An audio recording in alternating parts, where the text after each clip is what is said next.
जरा सोचिए एक ऐसे घुमंतू कबीले के बारे में जो अपनी जमीन से उखाड़ फेंका जाता है और फिर वो हर मुश्किल को पार कर एक ऐसा साम्राज्य खड़ा करता है जिसने पूरब और पश्चिम को एक कर दिया। जी हाँ, ये कहानी है कुषाण वंश की और उनके सबसे महान सम्राट कनिष्क के उस सुनहरे दौर की। तो सवाल ये उठता है कि आखिर कौन थे वो शासक जिन्होंने प्राचीन दुनिया की सबसे बड़ी economic super highway silk route पर अपना कब्जा जमाया। देखिए, ये सिर्फ एक वंश की कहानी नहीं है, बल्कि ये संस्कृति, व्यापार और ताकत के एक ऐसे जबरदस्त संगम की कहानी है जैसा दुनिया ने पहले कभी नहीं देखा था। हर बड़ी कहानी की शुरुआत अक्सर बहुत मामूली होती है। कुषाणों का सफर भी कुछ ऐसा ही था, जो शुरू होता है चीन की सरहदों से, जहां एक बहुत ही दिलेर और लड़ाकू जनजाति रहती थी, युएझी। सोच कर देखिए, अपनी ही जमीन से बेदखल कर दिए जाने का दर्द। इसके बाद यूजी कबीले ने मध्य एशिया के विशाल मैदानों में एक सदी से भी लंबा सफर तय किया। लेकिन वो सिर्फ भागे नहीं, बल्कि बैक्टीरिया की उपजाऊ जमीन पर पहुंचकर उन्होंने एक नई किस्मत लिखने की ठान ली थी। अच्छा, यहाँ एक बात समझना बहुत जरूरी है।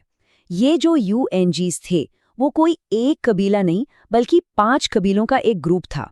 और इन्हीं 5 में से एक था कुषाण कबीला, जिसने लीडरशिप संभाली, बाकियों को एक किया और इतिहास के पन्नों पर अपना नाम हमेशा के लिए लिख दी।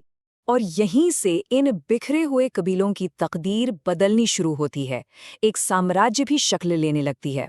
और इसका क्रेडिट जाता है कुषाण वंश के 2 शुरुआती, बहुत ही दूरदर्शी शासकों को। इस कहानी के पहले हीरो थे कुजुल कटफिसिस, एक ऐसे जबरदस्त लीडर जिन्होंने वो कर दिखाया जो नामुमकिन सा लगता था। 5 अलग अलग यूएझी कबीलों को कुषाण के एक झंडे के नीचे लाना और एक नई शक्ति की नींव रखना। उनके बाद गद्दी पर आए उनके बेटे विम कटफिसिस, जिन्होंने अपने पिता के काम को आगे बढ़ाया और साम्राज्य की सीमाओं को उत्तरी भारत के अंदर तक पहुंचा दिया। लेकिन उनकी सबसे बड़ी पहचान, और हाँ, ये एग्जाम के लिए बहुत ज़रूरी है, उन्होंने भारत में पहली बार बड़े पैमाने पर सोने के सिक्के जारी किए।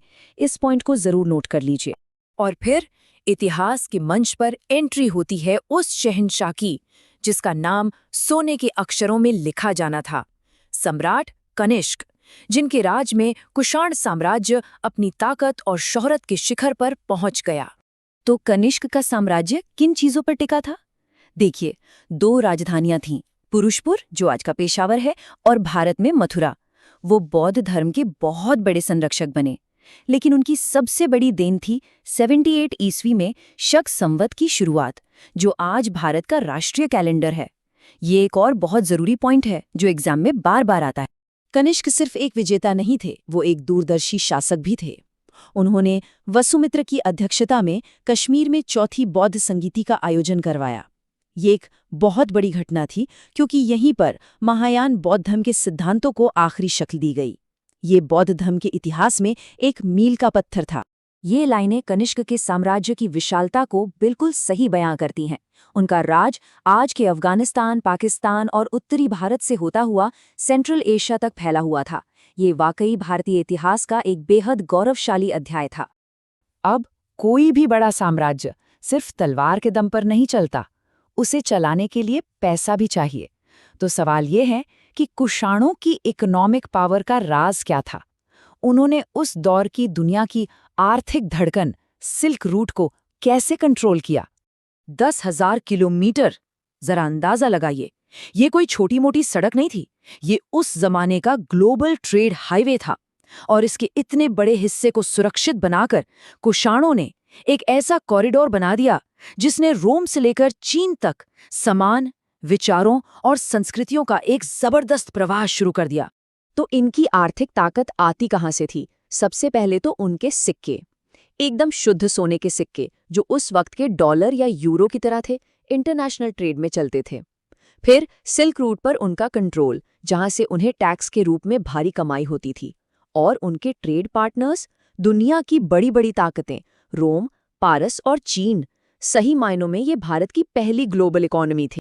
लेकिन कुषाणों की कहानी सिर्फ सोने और रेशम की नहीं है। ये कहानी है कला और संस्कृति के एक ऐसे अद्भुत संगम की, जहां अलग अलग परंपराएं मिलकर कुछ नया और खूबसूरत बना रही थीं। कुषाणों के दौर में ही कला की दो महान शैलियों का जन्म हुआ। एक तरफ थी गांधार कला, जिसमें आपको ग्रीक और रोमन स्टाइल का असर साफ दिखेगा, एकदम रियलिस्टिक मूर्तियां।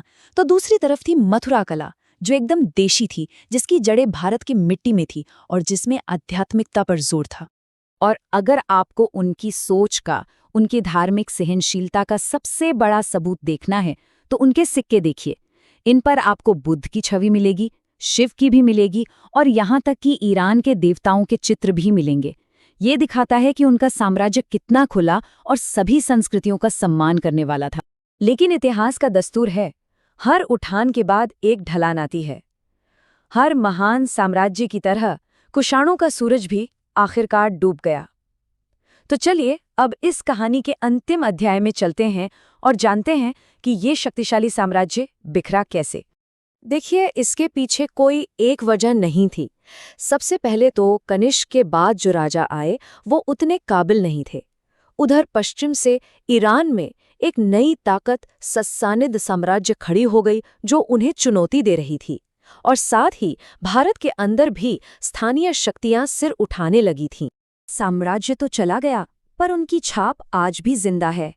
सिल्क रूट की सुरक्षा, कला की दो महान शैलियां, भारत में सोने के सिक्कों की परंपरा और हमारा राष्ट्रीय कैलेंडर शक संवत, ये सब कुषाणों की वो देन है जो भारतीय उपमहाद्वीप पर कभी नहीं मिट सकती। तो आखिर में एक सवाल कि कुषाणों ने सिर्फ एक राजनीतिक साम्राज्य नहीं बनाया, बल्कि एक सांस्कृतिक पुल बनाया था। एक ऐसा पुल जो आज भी विचारों, कला और विरासत के रूप में पूरब और पश्चिम को जोड़ता है। इस बारे में सोचिएगा जरूर। तो ये थी कहानी कुषाण वंश की। उम्मीद है आपको इतिहास का ये सफ़र पसंद आया होगा। अगर आप अतीत के ऐसे ही और दिलचस्प पन्नों को हमारे साथ पलटना चाहते हैं तो इस चैनल को सब्सक्राइब करना ना भूलें। हमारे साथ जुड़ने के लिए आपका बहुत बहुत धन्यवाद।